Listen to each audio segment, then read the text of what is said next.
भूटान के प्रधानमंत्री, मेरे छोटे भाई,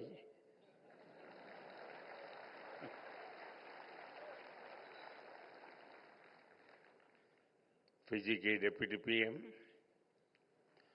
भारत के सहकारिता मंत्री अमित शाह,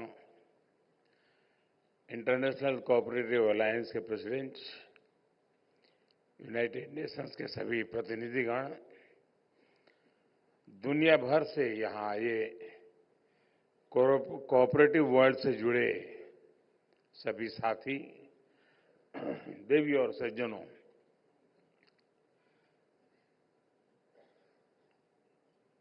आज आप सबका जब मैं स्वागत कर रहा हूं तो ये स्वागत मैं अकेला नहीं करता और न ही मैं अकेला कर सकता हूं। मैं भारत के करोड़ों किसानों, भारत के करोड़ों पशुपालकों, भारत के पशुपालकों, मछुआरों, भारत के 800,000 यानी 8 लाख से ज्यादा सहकारी संस्थानों, सेल्फ हेल्प ग्रुप से जुड़ी 100 मिलियन यानी 10 करोड़ महिलाओं और सहकारिता को टेक्नोलॉजी से जोड़ने वाले भारत के नौजवानों, सभी की तरफ से आपका भारत में स्वागत करता हूं।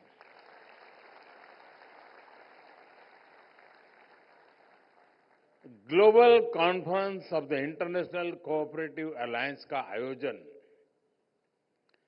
भारत में पहली बार हो रहा है। भारत में इस समय हम कोऑपरेटिव मूवमेंट का नया विस्तार दे रहे हैं। मुझे पूरा विश्वास है कि इस कॉन्फ्रेंस के माध्यम से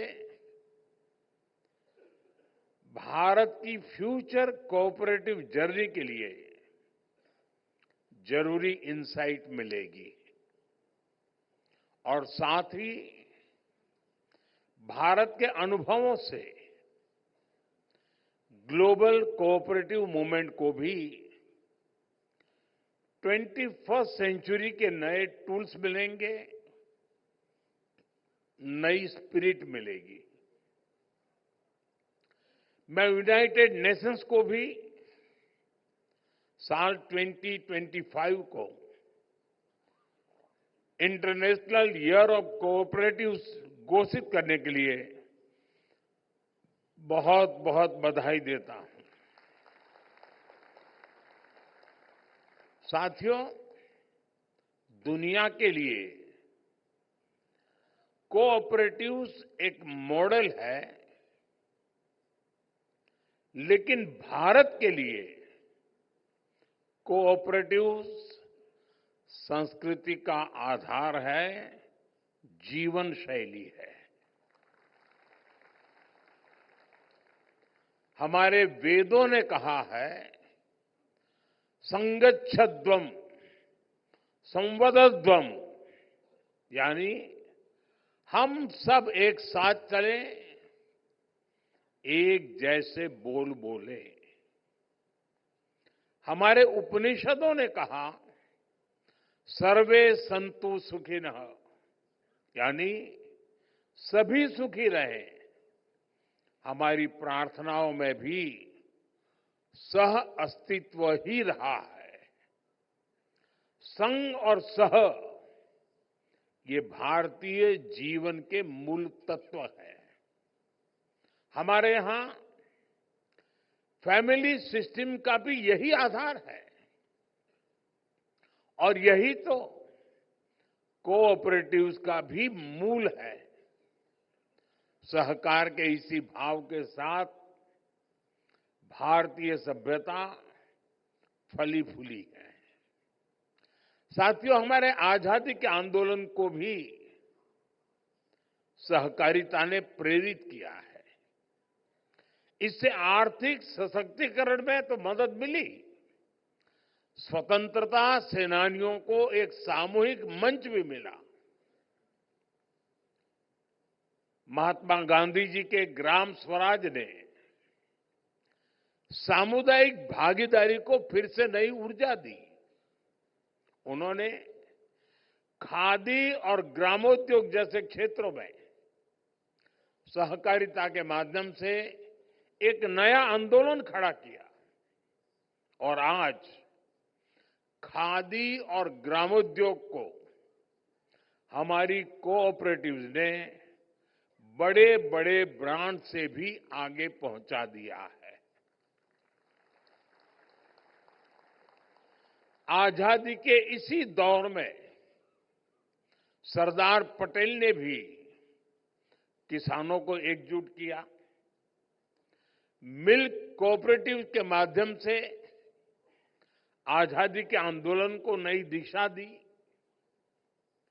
आजादी की क्रांति से पैदा हुआ अमूल आज टॉप ग्लोबल फूड ब्रांड में से एक है। हम कह सकते हैं भारत में सहकारिता ने विचार से आंदोलन, आंदोलन से क्रांति और क्रांति से सशक्तिकरण तक का सफर किया है।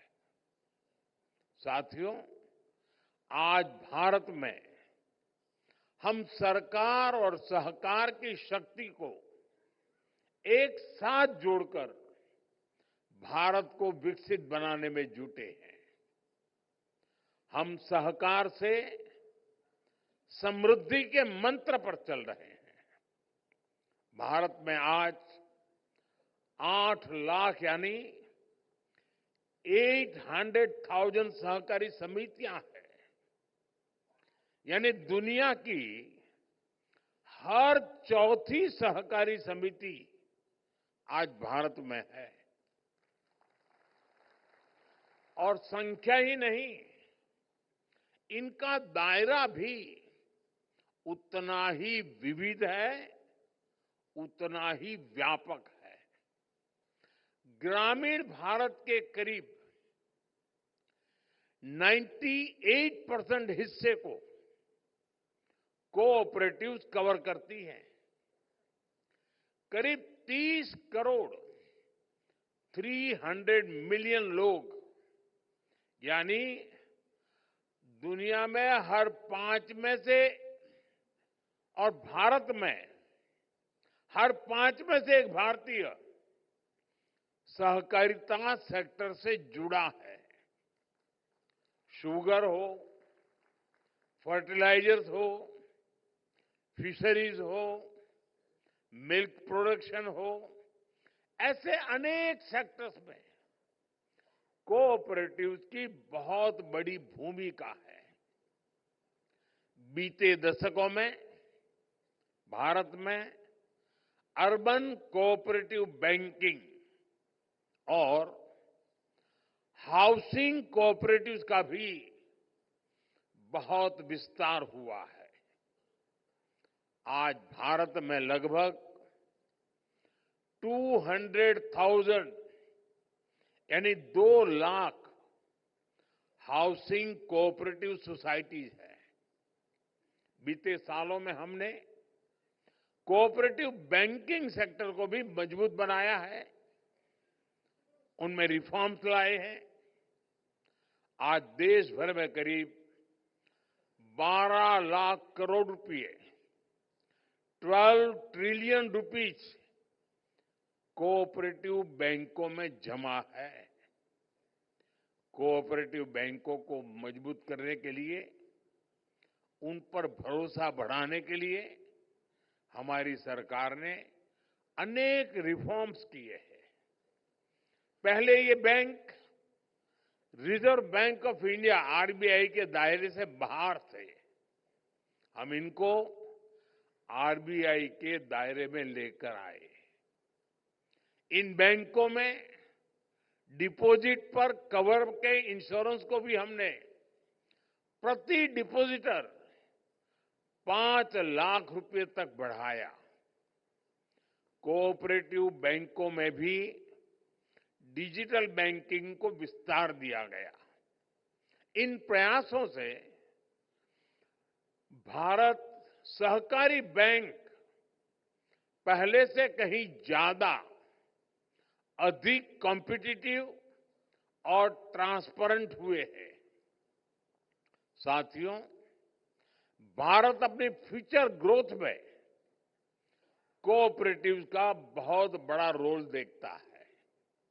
इसलिए बीते सालों में हमने कोऑपरेटिव से जुड़े पूरे इकोसिस्टम की और उसे ट्रांसफॉर्म करने का काम किया है। भारत ने अनेक रिफॉर्म्स किए हैं। हमारा प्रयास है कि कोऑपरेटिव सोसाइटीज को मल्टीपर्पज बनाया जाए। इसी लक्ष्य के साथ भारत सरकार ने अलग से कोऑपरेटिव मिनिस्ट्री बनाई। सहकारी समितियों को मल्टीपर्पज बनाने के लिए नए मॉडल बायलॉज बनाए गए। हमने सहकारी समितियों को आईटी एनेबल्ड इकोसिस्टम से जोड़ा है। इनको डिस्ट्रिक्ट और स्टेट लेवल पर कोऑपरेटिव बैंकिंग इंस्टीट्यूशन से कनेक्ट किया गया है। आज ये समितियां भारत में किसानों को लोकल सॉल्यूशन देने वाले सेंटर चला रहे हैं। ये सहकारी समितियां पेट्रोल और डीजल के रिटेल आउटलेट चला रही हैं।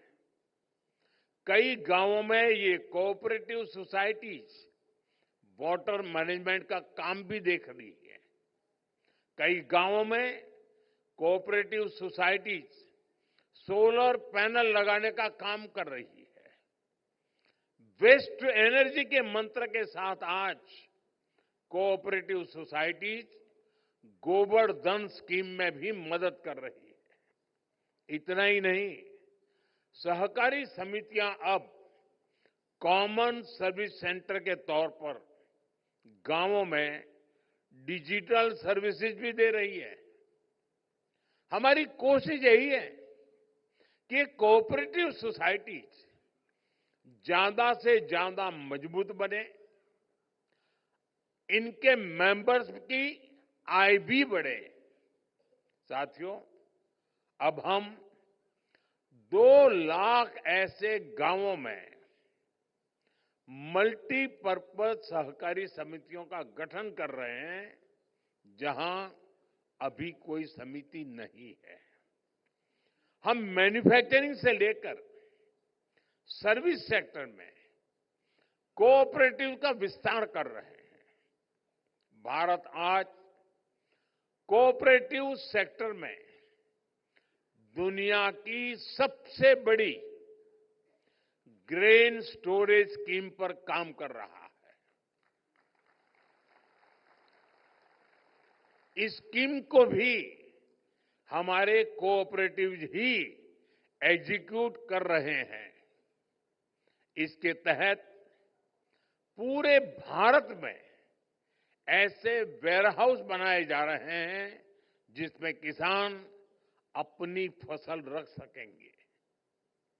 इसका फायदा भी सबसे ज्यादा छोटे किसानों को होगा। साथियों, हम अपने छोटे किसानों को एफपीओ यानी फार्मर प्रोड्यूसर ऑर्गेनाइजेशन के रूप में संगठित कर रहे हैं। छोटे किसानों के इन एफपीओ को सरकार जरूरी फाइनेंशियल सपोर्ट भी दे रही है। ऐसे करीब 9,000 एफपीओ काम करना शुरू कर चुके हैं। हमारा प्रयास है कि हमारे जो फार्म कोऑपरेटिव्स हैं उनके लिए फार्म से लेकर किचन तक, फार्म से लेकर मार्केट तक एक सशक्त सप्लाई और वैल्यू चेन बने। इसके लिए हम आधुनिक टेक्नोलॉजी का इस्तेमाल कर रहे हैं। हम open network for digital commerce ONDC जैसे पब्लिक ई कॉमर्स प्लेटफॉर्म से कोऑपरेटिव्स को अपने प्रोडक्ट बेचने का नया माध्यम दे रहे हैं। इसके माध्यम से हमारे कोऑपरेटिव्स सीधे कम से कम कीमत में कंज्यूमर को प्रोडक्ट डिलीवर करते हैं। सरकार ने जो जैम यानी गवर्नमेंट ई मार्केटप्लेस नाम का डिजिटल प्लेटफॉर्म बनाया है, उससे भी कोऑपरेटिव सोसाइटी को काफी मदद मिली है। साथियों, इस सदी में ग्लोबल ग्रोथ में एक बहुत बड़ा फैक्टर महिलाओं की भागीदारी का होने वाला है। जो देश, जो समाज जितनी अधिक भागीदारी महिलाओं को देगा, उतना ही तेजी से ग्रो करेगा। भारत में आज विमेन लेड डेवलपमेंट का दौर है। हम इस पर बहुत फोकस कर रहे हैं और कोऑपरेटिव सेक्टर में भी महिलाओं को बड़ी भूमिका है। आज भारत के कोऑपरेटिव सेक्टर में 60% से ज्यादा भागीदारी महिलाओं की है। महिलाओं के कितने ही कोऑपरेटिव्स आज इस सेक्टर की ताकत बने हुए हैं। साथियों, हमारा प्रयास है कि कोऑपरेटिव्स की मैनेजमेंट भी महिलाओं की भागीदारी उसमें बढ़े।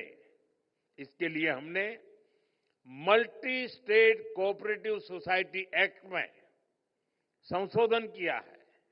अब मल्टी स्टेट कोऑपरेटिव सोसाइटी के बोर्ड में वीमेन डायरेक्टर्स का होना जरूरी कर दिया गया है।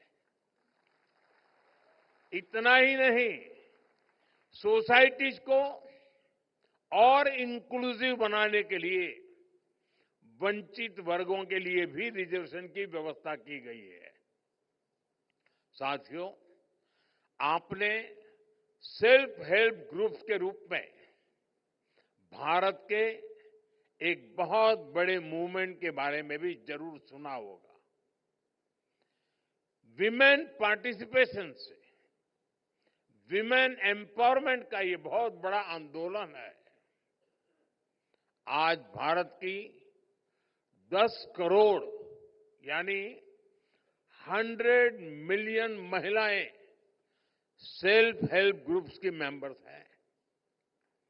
बीते एक दशक में इन सेल्फ हेल्प ग्रुप्स को सरकार ने 9 लाख करोड़ रुपए, इन्हें 9 ट्रिलियन रुपीस का सस्ता लोन दिया है। इससे इन सेल्फ हेल्प ग्रुप्स ने गांवों में बड़ी वेल्थ जनरेट की है। आज दुनिया के कितने ही देशों के लिए ये महिला सशक्तिकरण का बड़ा मॉडल बन सकता है। साथियों, 21वीं सदी में अब समय है कि हम सभी मिलकर अब ग्लोबल कोऑपरेटिव मूवमेंट की दिशा तय करें। हमें एक ऐसे कोलैबोरेटिव फाइनेंशियल मॉडल के बारे में सोचना होगा जो कोऑपरेटिव्स की फाइनेंसिंग को आसान बनाए और ट्रांसपेरेंट बनाए। छोटे और आर्थिक रूप से कमजोर कोऑपरेटिव्स को आगे बढ़ाने के लिए फाइनेंशियल रिसोर्सेज की पूलिंग बहुत जरूरी है। ऐसे शेयर्ड फाइनेंशियल प्लेटफॉर्म्स बड़े प्रोजेक्ट्स की फंडिंग और कोऑपरेटिव्स को लोन देने का माध्यम बन सकते हैं। हमारे कोऑपरेटिव्स भी प्रोक्योरमेंट, प्रोडक्शन और डिस्ट्रीब्यूशन में भागीदारी करके सप्लाई चेन को बेहतर कर सकते हैं। साथियों, आज एक और विषय पर मंथन की आवश्यकता है। क्या ग्लोबली हम ऐसे बड़े फाइनेंशियल इंस्टीट्यूशंस बना सकते हैं जो पूरी दुनिया में कोऑपरेटिव्स को फाइनेंस कर सके।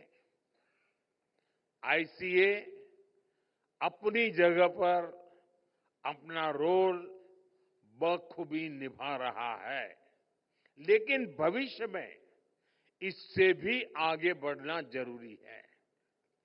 दुनिया में इस वक्त के हालात कोऑपरेटिव मूवमेंट के लिए एक बड़ा अवसर हो सकते हैं। कोऑपरेटिव्स को हमें दुनिया में इंटीग्रिटी और म्यूचुअल रिस्पेक्ट का फ्लैग बैरियर भी बनाना होगा। इसके लिए हमें अपनी पॉलिसीज को इनोवेट करना होगा और स्ट्रेटेजाइज करना होगा। कोऑपरेटिव्स को क्लाइमेट रेजिलिएंट बनाने के लिए उन्हें सर्कुलर इकोनॉमी से जोड़ा जाना चाहिए। कोऑपरेटिव्स में स्टार्टअप्स को हम कैसे बढ़ावा दे सकते हैं, इस पर भी चर्चा जरूरी है, चर्चा की आवश्यकता लगती है। साथियों, भारत का ये मानना है कि कोऑपरेटिव से ग्लोबल कोऑपरेशन को नई ऊर्जा मिल सकती है। विशेष रूप से ग्लोबल साउथ के देशों को जिस प्रकार की ग्रोथ की जरूरत है, उसमें कोऑपरेटिव्स मदद कर सकती है। इसलिए आज कोऑपरेटिव्स के इंटरनेशनल कोलैबोरेशन के लिए हमें नए रास्ते बनाने होंगे, इनोवेशंस करने होंगे, और इसमें इस कॉन्फ्रेंस की बहुत बड़ी भूमिका मैं देख रहा हूं। साथियों, भारत आज सबसे तेजी से विकसित होने वाली इकोनॉमी है। हमारा मकसद हाई जीडीपी ग्रोथ के साथ साथ इसका लाभ गरीब से गरीब तक पहुंचाने का भी है। दुनिया के लिए भी ये जरूरी है कि ग्रोथ को ह्यूमन सेंट्रिक नजरिए से देखें। भारत का ये लक्ष्य रहा है कि देश में हो या फिर ग्लोबली, हमारे हर काम में ह्यूमन सेंट्रिक भाव ही प्रबल हो। ये हमने तब भी देखा जब पूरी मानवता पर कोविड का इतना बड़ा संकट आया। तब हम दुनिया की उस आबादी के साथ खड़े रहे, उन देशों के साथ खड़े रहे जिनके पास रिसोर्स नहीं थे। इनमें से अनेक देश ग्लोबल साउथ के थे, जिनके साथ भारत ने दवाएं और वैक्सीन शेयर की। तब इकोनॉमिक साइंस कहती थी कि उस स्थिति का फायदा उठाया जाए, लेकिन मानवता का भाव कहता था, जी नहीं, वो रास्ता सही नहीं है, सेवा का ही मार्ग होना चाहिए। और हमने मुनाफा का नहीं, मानवता का रास्ता चुना। साथियों, कोऑपरेटिव्स का महत्व सिर्फ स्ट्रक्चर से, नियमों कानूनों भर से ही नहीं है। इनसे संस्थाएं बन सकती हैं, कानून, नियम, स्ट्रक्चर, संस्थाएं बन सकती है। उनका विकास और विस्तार भी शायद हो सकता है, लेकिन कोऑपरेटिव की स्पिरिट ये सबसे महत्वपूर्ण है। यही कोऑपरेटिव स्पिरिट ही इस मूवमेंट की प्राण शक्ति है। ये सहकार की संस्कृति से आती है। महात्मा गांधी कहते थे कि कोऑपरेटिव्स की सफलता उनकी संख्या से नहीं, उनके सदस्यों के नैतिक विकास से होती है। जब नैतिकता होगी तो मानवता के हित में ही सही फैसले होंगे। मुझे विश्वास है कि इंटरनेशनल ईयर ऑफ कोऑपरेटिव में इसी भाव को सशक्त करने के लिए हम निरंतर काम करेंगे। एक बार फिर मैं आप सभी का अभिनंदन और बहुत बहुत शुभकामनाएं देता हूं। ये 5 दिन का समिट अनेक विषयों पर चर्चा करके इस मंथन से वो अमृत निकलेगा जो समाज के हर वर्ग को, दुनिया के हर देश को कोऑपरेटिव के स्पिरिट के साथ आगे बढ़ाने में सशक्त करेगा, समृद्धि देगा। इसी एक भावना के साथ मेरी आप सबको बहुत बहुत शुभकामनाएं हैं। धन्यवाद।